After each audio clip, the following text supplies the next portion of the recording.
Hey everyone, I'm Ben Mankiewicz. Welcome to TCM. We're roughly halfway through this year's 31 Days of Oscar Festival as we're rolling through Oscar-nominated and winning films from A to Z. Right now, we're in the middle of the M's, and up next, we're off to Africa with Clark Gable, Grace Kelly, and Ava Gardner. From MGM in 1953, directed by John Ford, Mogambo. Kelly and Gardner each picked up Oscar nominations for the film, Gardner for Best Actress, Kelly for Best Supporting Actress. The story had been told on screen 21 years earlier in Red Dust, which also starred Clark Gable along with Jean Harlow and Mary Astor in the roles played by Gardner and Kelly in Mogambo. John Lee Mahan wrote the screenplay for both Red Dust and Mogambo.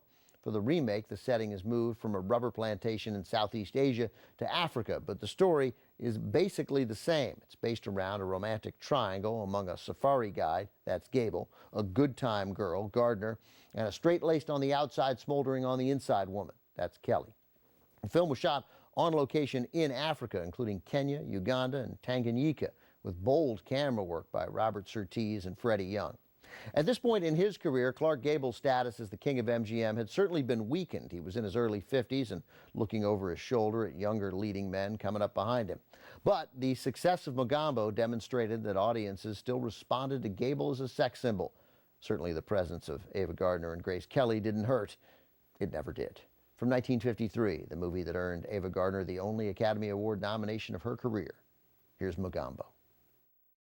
There was a great deal of romantic interplay going on behind the scenes of Mogambo, as well as what was happening for the camera. Rumors of an affair between Clark Gable and Grace Kelly, both single at the time, were widespread. And Ava Gardner was visited on set by her husband, an actor-singer named Frank Sinatra. The Sinatra-Gardner relationship was a stormy one, often played out in front of the entire company.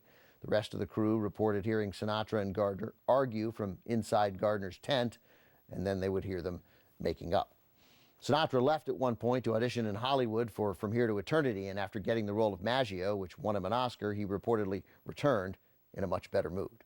Up next, a French film directed by Alain Resnais, nominated for Best Original Screenplay.